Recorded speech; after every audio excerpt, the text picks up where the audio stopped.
Welcome to the Exploring Potential podcast, where we delve into the realm of unique and novel ideas within organizations. Join us as we uncover the driving force behind innovation and success by engaging in thought-provoking conversations and stories with some of the brightest minds in various fields. Hey everyone, thanks for joining us and welcome to the Exploring Potential podcast. I'm your host, Brett King. Let's talk about mindset today. I believe that all of us, no matter where we are in our career, no matter our industry, no matter our life circumstance, I believe our mindset is a significant factor in determining our success.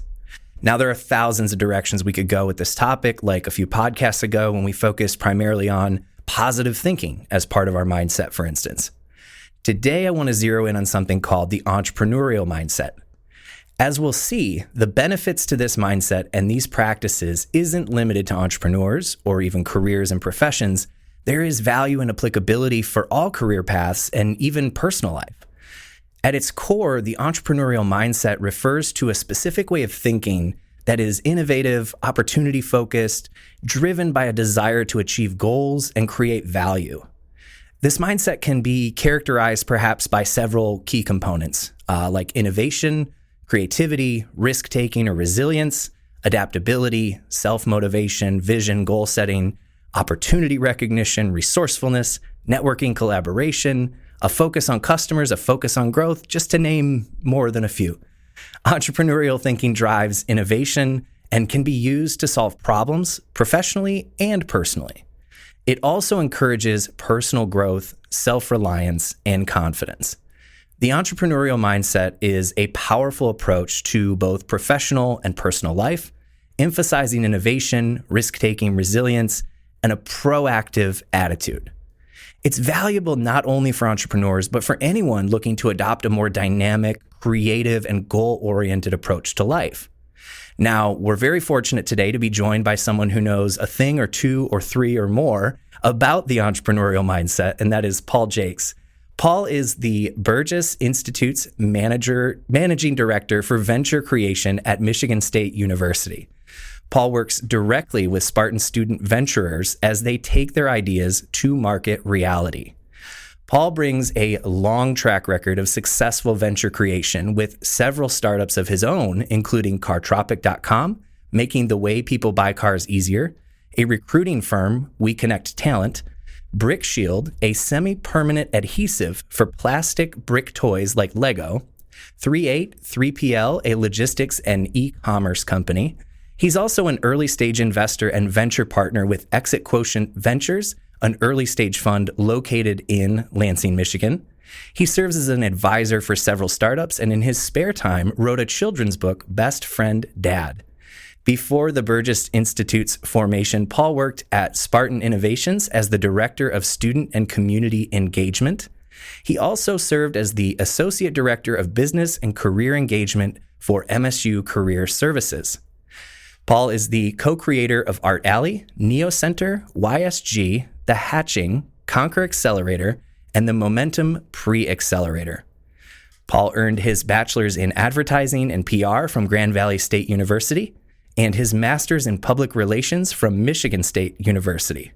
Paul, what an impressive resume. Thanks for coming to the show. I really appreciate it. Welcome, and thanks for being here today.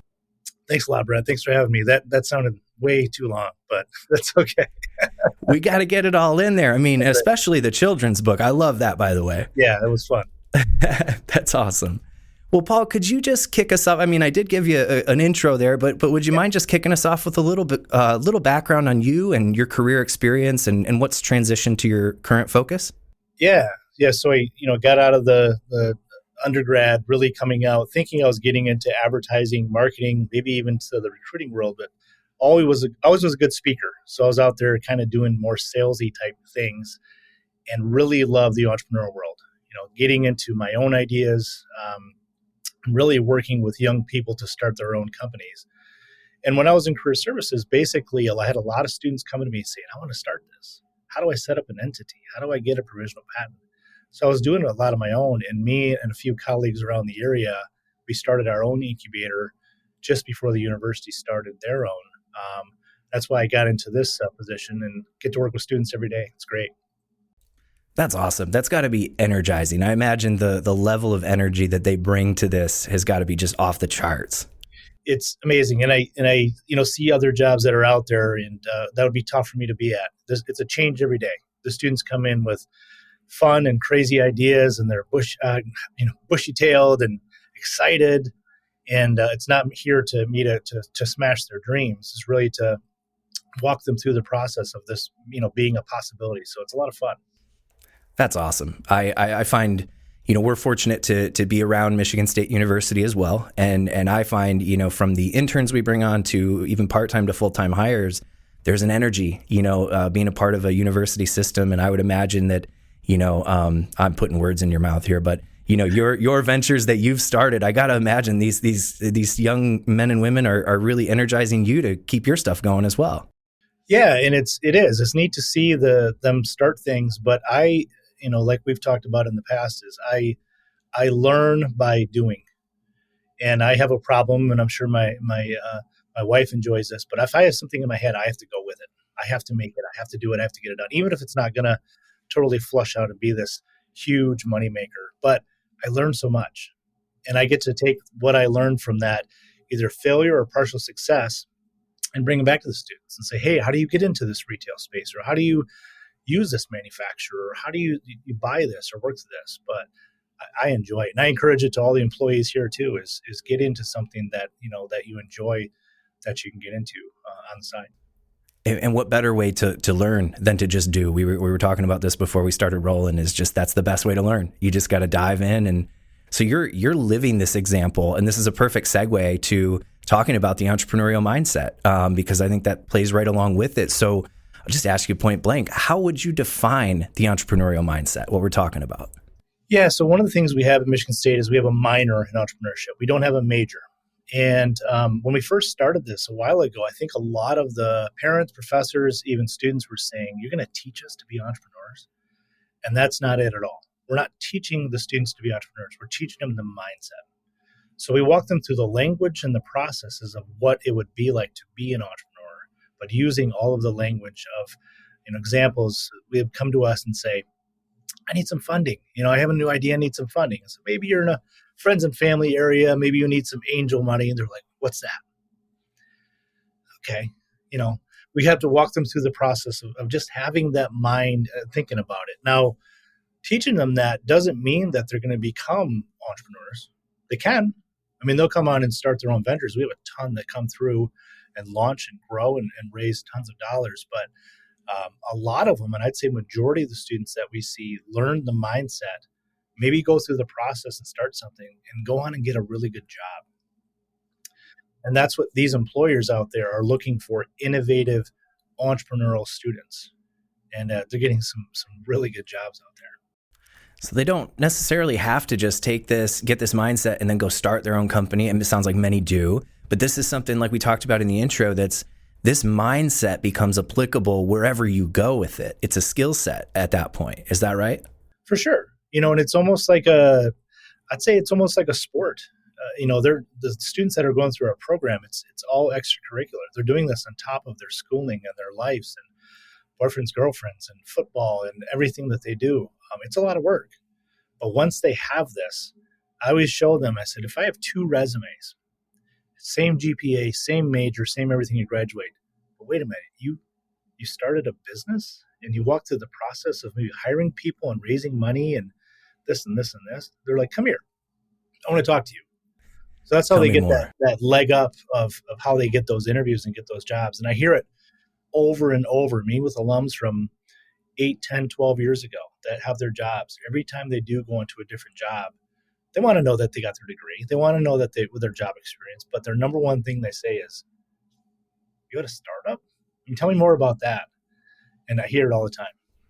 I'm sure. That's impressive. It takes a whole other skill set, takes dedication, and it takes, importantly, what we're talking about, this mindset. What are some characteristics you'd say? I don't expect us to get your entire curriculum here in this brief podcast, but what are some characteristics that you teach? Yeah, so you brought up a few, but we talk about risk taking. We talk about talking to other people, working with different groups, resilience, really going through the process of building idea. We even talk about loneliness. As you start a company, I think a lot of students and younger people think that it's just pie in the sky. They're going to do this and this. They're working with themselves. It's hard. It's Right. super hard work, and it's a very lonely thing that you do. Raising money, is a very difficult thing to do. So it's tough in a semester or even in a year to go through the process of everything they do. But we talk about all of the different things they should be going through, as going through a startup. And when we think about those things that we have to go through as if you're going through a startup, you already hinted to some, handing that resume over and an employer saying, wow, you started a company, tell me more about this. In addition to that, why should everyone consider adopting this sort of entrepreneurial approach or entrepreneurial mindset? Well, an example that I had, so we talked about that I went from career services and I went into more of the startup world. My first couple weeks I was here, I used to get interns. I would work for businesses and interns, and they would call me all the time. Hey, Paul, I know you know an accountant. I know you know this. I know you can help with students. I got a call from a large company in Detroit. I said, hey, Paul, we need some interns for the summer. Can you get us a few? And I said, oh, yeah, I'm not there anymore. I'm over at a new place starting companies. They said, no, we want your students. And I was like, oh, that makes a lot of sense. These businesses want innovative, entrepreneurial students. That doesn't mean maybe they started a company, but they've learned the mindset. They've been somewhat through a process, but they're able to work with a team and work with others to build ideas, new innovations. And usually the younger individuals aren't sitting in that same exact job for like our parents did, 30, 40 Right. years. They're hopping around either inside those jobs or taking different jobs. So that makes a ton of sense to me. And I think the students are really starting to get that. Even the parents are starting to get that too. That makes perfect sense to me as well. I mean, you want that innovative energy that kind of comes with it and that resilience as well. If you can have that in an employee, whether an intern or full time, I mean, those are skill sets those are harder to teach. Mindset is harder to teach, I would say, than typical technical skills, things like that. So if that exists, there's a lot of potential for them to contribute to that organization. Yeah, to me, I always think of sports analogies. I'm a big sports guy. It's like teaching grit in sports. When you have that young male or female that's playing basketball, for example, and they're just rough and tough and they're hustling and grabbing the ball and doing this. Maybe they're not as skilled as they could be. You can't teach that. It's really, really hard to teach. So you're like, they have it. But let's walk you through some actual processes and get you to do layups, get you to do short shots or threes. And if you can get that down, do that. So we do see some of the ones that step a little faster because they have that either family entrepreneurial skills or they just have the mindset that comes with it. But if we can mold them all together to get to that, that's the perfect employee or the perfect individual to run a company. Right. It's the perfect combination of skills. They're adaptable in terms of teaching them the things they need to know, but they've got that intangible grit that's going to help take them to that next level. I love that. I love the sports analogy with that. I think that's very applicable. Now, resilience is a huge component of the entrepreneurial mindset, at least from my perspective. I'd love to know what you think. And as part of resilience, we talked a bit about this of the best way to learn is just get in. Don't be afraid to suck at something, right? Like just get in and do it. What place does failure have in our career and business journeys as part of this? Huge. Through our process. So we're not an actual fund. So we're not investing in these companies at all. But as we walk them through the process, we do have grant dollars and resources that they can get, but we don't turn anybody away. I always say we don't turn them away unless it's illegal or way out there, which we've had a few come to us before. But even if the idea is out there, or there's hundreds of them out there, we don't turn them away. But we ask them why you're different. How are you going to be different if you are building a new sweatshirt idea or if you're building a new app that's already out there? Why are you different? But it's also okay to fail. You can almost fail on our dime, which is the best time to do it. And students have come to us and they've started 3 or 4 different companies, and that's okay. But some of them are a little apprehensive of coming through and saying, I really don't want to fail. It's fine to go through that because you've learned so much. And it's really just to talk to them as a freshman and to then see them as a senior and even graduating. It's fun to talk about them, about that first meeting that we had when they pitched their idea. Say, hey, remember that first thing that you pitched? I can tell you in my head it's going to be way different than what you pitched, or totally different, pivot to something else. But go ahead and fail. But you learned, hey, that's not the way to do it, or that's not the best idea, or funding is going to be difficult. I push. Obviously, we want everybody to succeed and go through the process, but they're all going to fail at something at some time. We send them out to pitch competitions all the time around the country, and I set them up to say, listen, you might not win. That's okay. But those judges, it matters the way the wind blows that day. Maybe you didn't pitch as well. Maybe the idea is not as good. But maybe there's somebody in the crowd that's an investor or has a friend that can connect with you. To me, that's what you want. That's the big part of it. So It's not failing at the winning the money for the competition.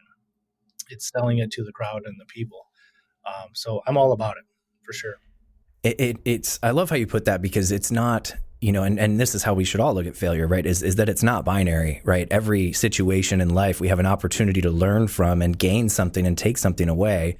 It's not really ever true failure, right? As long as we're learning and developing something. So I love that, that's the coaching you kind of put out there. And that was going to be my follow-up, because you make it sound so easy that there's this embrace of failure. Now, I'm curious to know, how do you help? Because I think even for us that are in, beyond college and things like that, everybody is afraid of failure. At the end of the day, we're all afraid, whether it's learning a new language or something else, we're all afraid to fall on our face.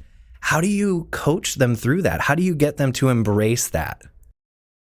It's so interesting being in this position, because you do, me and my colleagues always say, sometimes we're part-time therapists too.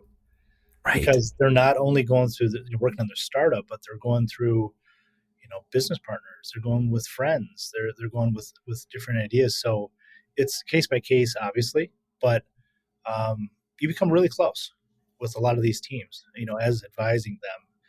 And I don't know, it's tough sometimes. We go through some really, really tough situations, but you have to let them know sometimes that this isn't the end of the world. Right. If something failed at this time, there is going to be so much more in your life. A lot of the students come to us and say, I just don't have time. And I was like, you don't even know. You have no kids. You have no mortgage. You don't have any pets or anything. You have a lot of time. But we can always look back at that too. And we probably thought the same thing. Saying, of course. We're so busy with this. Of course. Use your time now to do this. And again, I talk to the ones that have graduated and say the same thing. But case by case, we go through it, and we go through some tough stuff, but you have to. Right. And as long as they see that as a learning opportunity, which it sounds like that's what you're instilling, I think that's that skill of embracing that ability to, okay, again, I almost at this point, I want to start avoiding using the word fail, because it really, if you're learning something, you're gaining. And I know there was a line in a book I just read, 10X is better than 2X, with Dan Sullivan, and a great book. Recommend it to anybody trying to grow or anything, all entrepreneurs especially.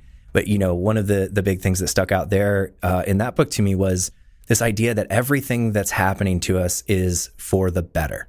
If we can kind of embrace that mindset, even if it seems like, it's really hard to put this in a positive light, like how do I spin this?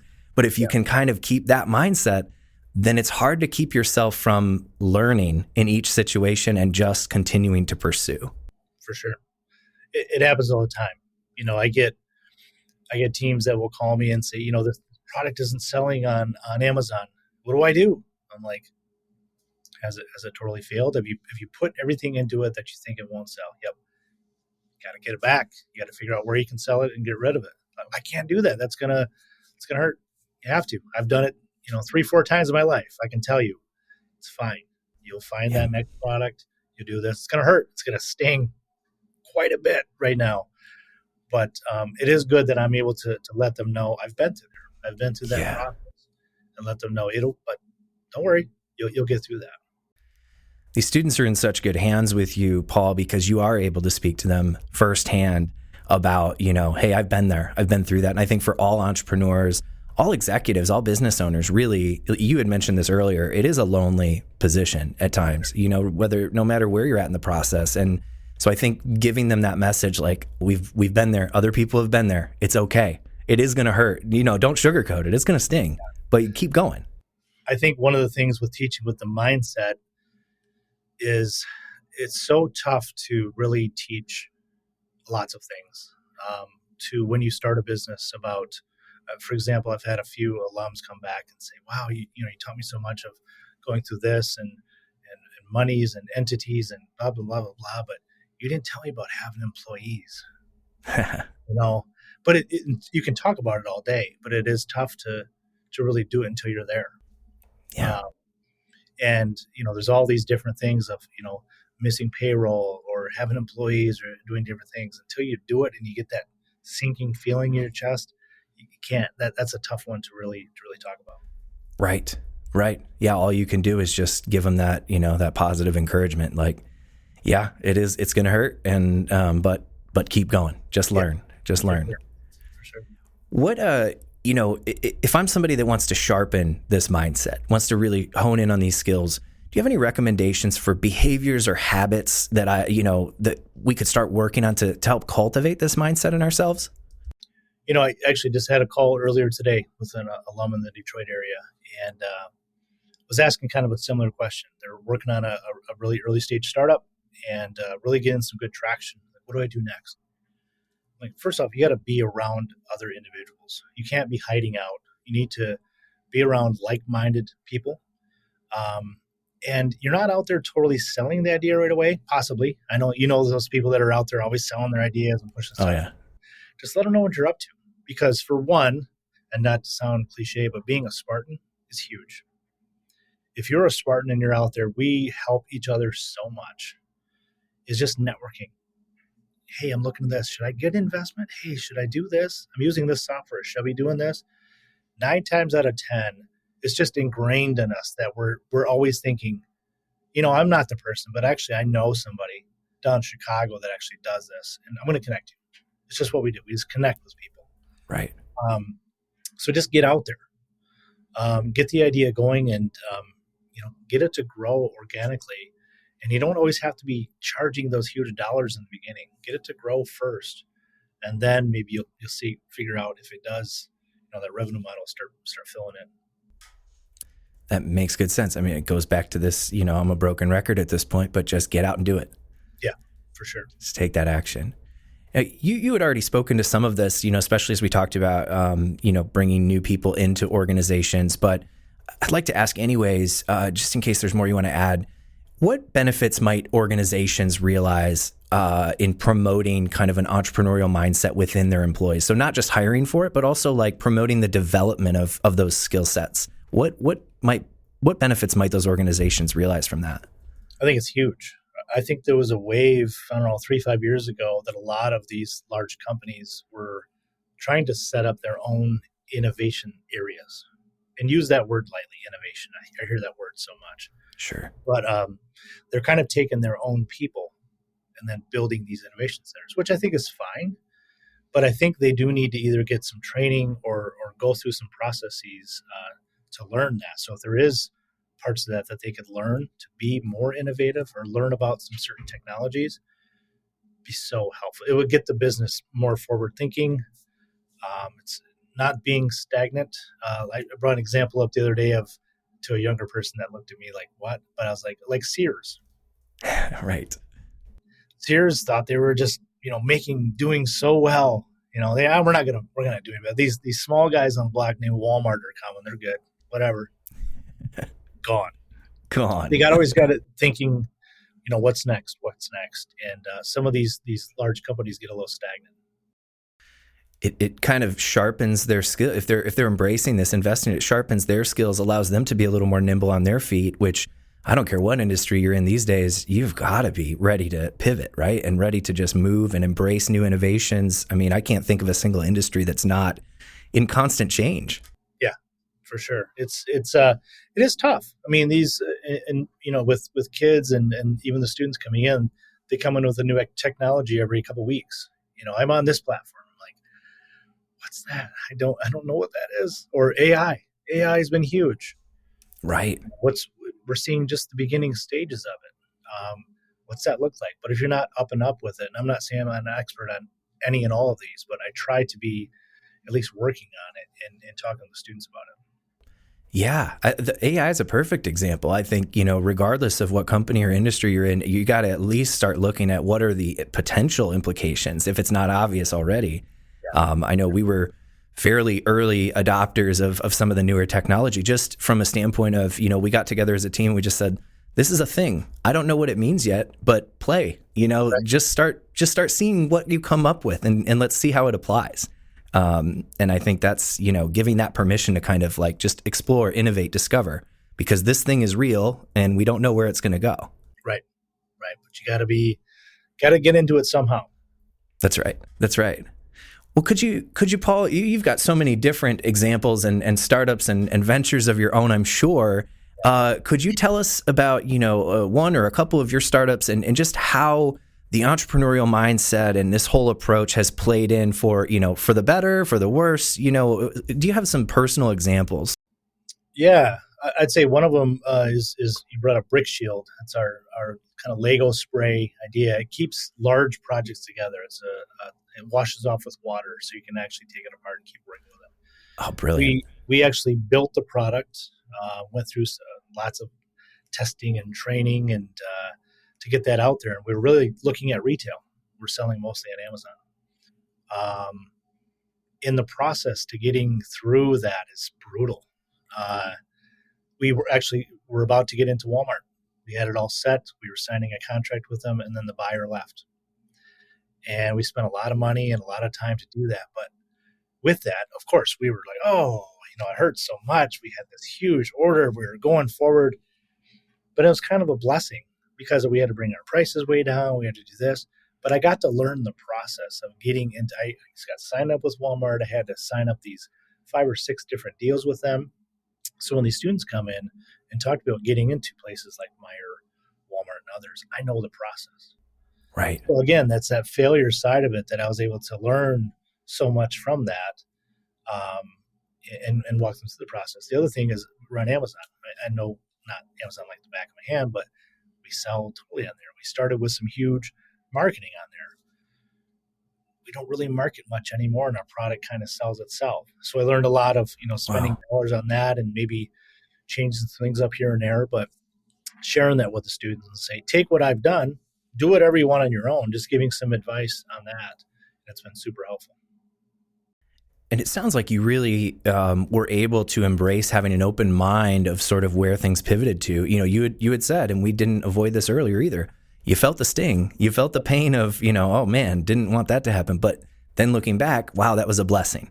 Yeah. You embraced it. You remained open-minded to where that was going to lead you next. And I imagine that had to be a great contributor to your success.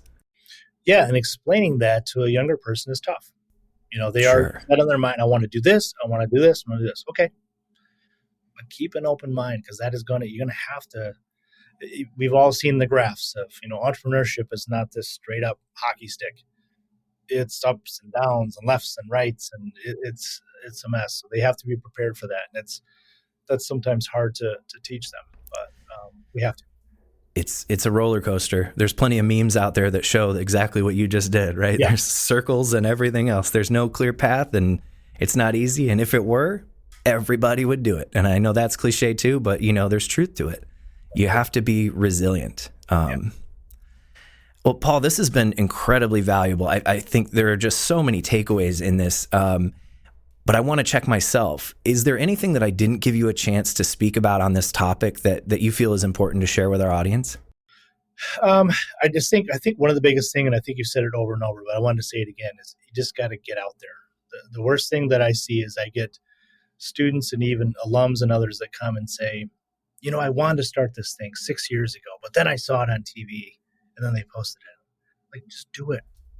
Just take it. I mean, if it's a physical product, if it's a website, it's an app, whatever, we will work with you, or somebody will work with you to get that idea out there and going. But take that dive, jump in there and just get it going, and it'll give back tenfold. It may not be the next Facebook. It may not be that next, physical products make multi-million dollars. It might, but you're going to learn so much, and it's a story to tell to an employer. It's a story to tell others, and they'll go on to that next idea. So just get out there and do it. I love that. I think that is such the underlying takeaway from this is just get out there and do it, because again, that applies, we're talking a lot about starting ventures and entrepreneurs, but that applies everywhere. If you're in the C-suite, in the boardroom, I mean, chances are you got some entrepreneur in you anyways, but either way, right, start that new idea.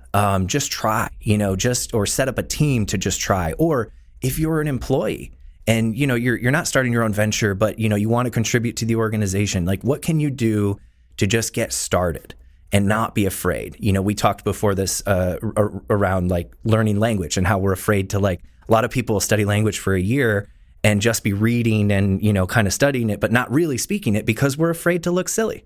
We're afraid of that failure. So it's like, no matter what you're trying to accomplish, just get out there and do it. And don't be afraid to fall. And don't be afraid to look silly. Like, we're all here for it. Like, just do it. That's right. Totally agree. That's awesome. Well, Paul, thank you so much for taking the time to speak today. As a thank you, I want to just take a few moments, let you plug whatever it is that's most important to you right now. It can be a company, nonprofit, initiative, idea. It could just be words of wisdom, whatever it is, the floor is yours. Great. Well, a couple of new things I'm working on. I think you said in the beginning is a new company called Cartropic. Very early stages, but really flipping the way individuals, buyers search for vehicles and the way dealers work with individuals to get cars. So be on the lookout for that. There'll be new news on that coming soon. And then really in our greater Lansing area, there's not a lot of investors in the area. We're trying to look for more early stage investors. So we did start our new fund called Exit Quotient Ventures, which we've raised a pretty significant amount of money. We've raised about $3.1 million out of it. We're looking to raise $5 million. So getting that going. And, other thing is we have a great fund in the area called Red Cedar Ventures, which is right downstairs from us. That in Michigan Rise, they're one of the bigger investors in the state of Michigan, and they work not only with MSU alumni, but local businesses. So people should be tapping into that as a resource too. That's through the MSU Research Foundation. So it's a great resource. Amazing. Yes. Thank you for sharing those. Those are really important resources or things to be a part of in this community and beyond. So those are exciting. And it sounds like we've got some exciting things to look forward from you as well, Paul. Yeah, for sure. That's awesome. Well, Paul, thank you so much for taking the time to speak today. It's definitely been a pleasure. I feel like we could go on and on and on. So I appreciate you taking the time today. I also want to take a moment to thank our listeners and our viewers for tuning in. Please don't forget to like and subscribe if you're getting value from content like this and this conversation with Paul. You can subscribe on Apple, Spotify, or wherever it is that you get your podcasts these days. Please give us a rating and a review while you're there. Let us know how we're doing. We want to, in the interest of continuous improvement and not being afraid to fail, we want to do better. So if we can, let us know. You can also watch, like, and subscribe on YouTube. And please visit exploringpotential.com for more information about our team and the work that we do every day. Thank you all so much for tuning in, and we will see you on the next one.